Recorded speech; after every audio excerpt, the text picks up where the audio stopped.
This is an exercise to increase the curve in your cervical spine. You start out with just a regular bath towel, fold it in half and roll it up. Depending on how big you are, you can roll it up all the way and use the whole towel. In her case, I'm just going to roll it up part of the way. I will have her laying on her back with this right under the center of her neck, their head here. Okay, that's good. There you go. This should be in the center of her neck. Her head should be touching the ground, and as well as her shoulders. And you'll just lay on there like that for 10 to 15 minutes, whatever you have time for. At least 10 minutes though. Any time under that is going to be not going to be effective. So lay there as long as you can. Ideally, you do it a couple times a day, and that's all there is to it.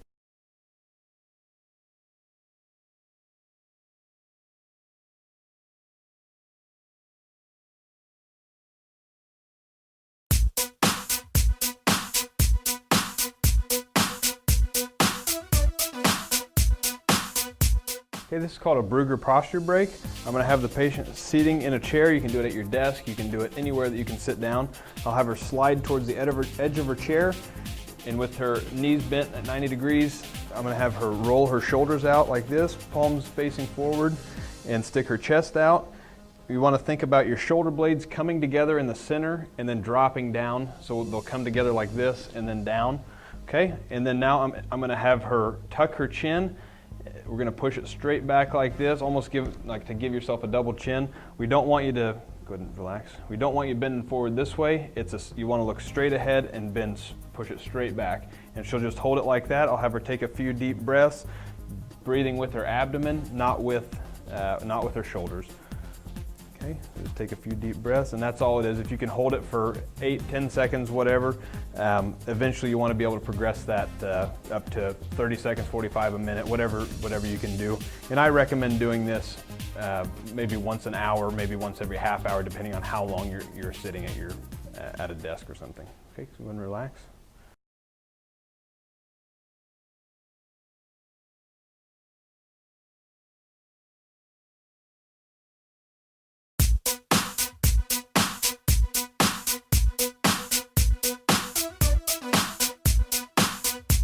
This is a stretch for your neck, the muscles of your neck. I'm going to start out having her sit in a chair, and she'll grab a hold of the bottom of the chair with one hand. Okay, and in this case she's holding on with her right hand, so we're going to stretch the muscles on the right side. So take this hand and reach over the top of her head, and I'm going to have her pull her head straight to the side while anchoring her shoulder with this hand.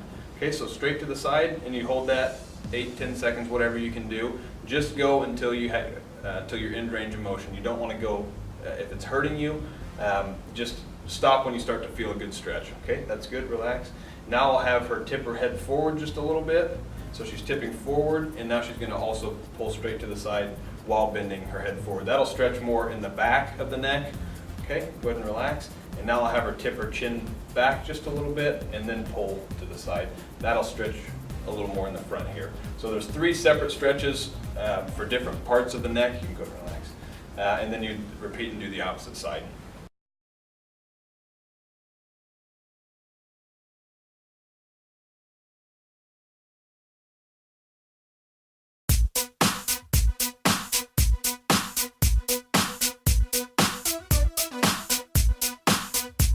Okay, this is called a chin tuck. I'm going to have her sitting on the edge of her chair, back straight, good posture, and then I'm just going to have her look straight ahead, pull her shoulders back, rotate her hands out, and now I'm just going to have her push her chin straight back this way. Okay, and hold. Just hold it for 2, 3 seconds, whatever you can do, and relax. And then do the same thing again, and hold and relax. Basically, you want to be pushing your chin straight back. You don't want to be tucking, you don't want to tuck your head this way. It's straight back in. Think about giving yourself a double chin when you do it.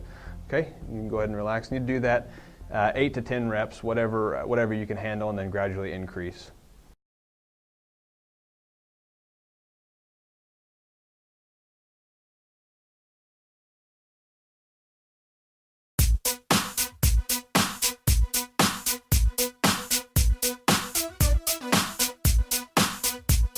Okay, this is a static range of motion for your neck. You'll be able to contract your muscles without actually moving your spine, so we can help to strengthen and train these muscles without putting any extra strain on the joints.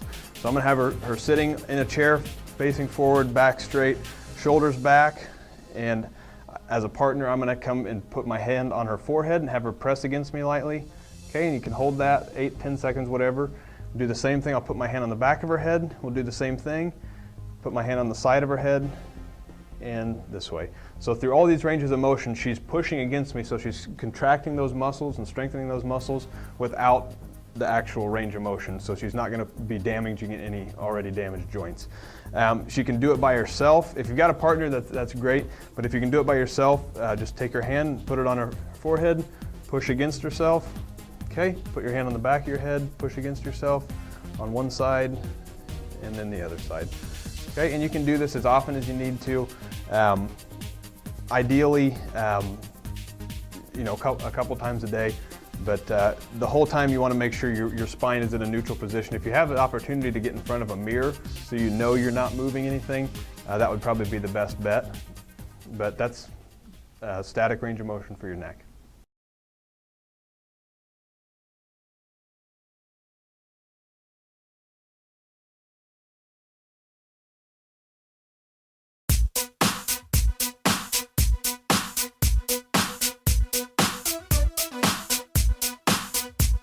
Okay, this is a neck strengthening exercise.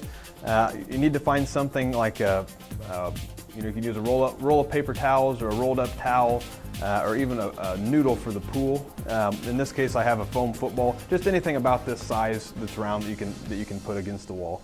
So I'm going to have her pin it between the wall with her forehead on the bridge of her nose.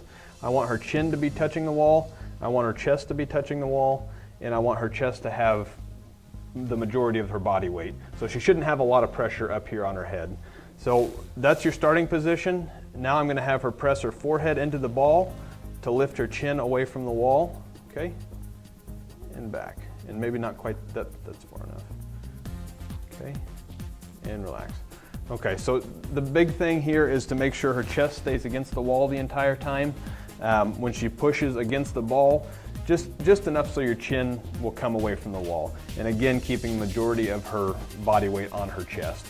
We don't want to put too much strain on the neck. So let's do it one more time. Okay, pinning the ball there and lift her chin off the wall. Okay.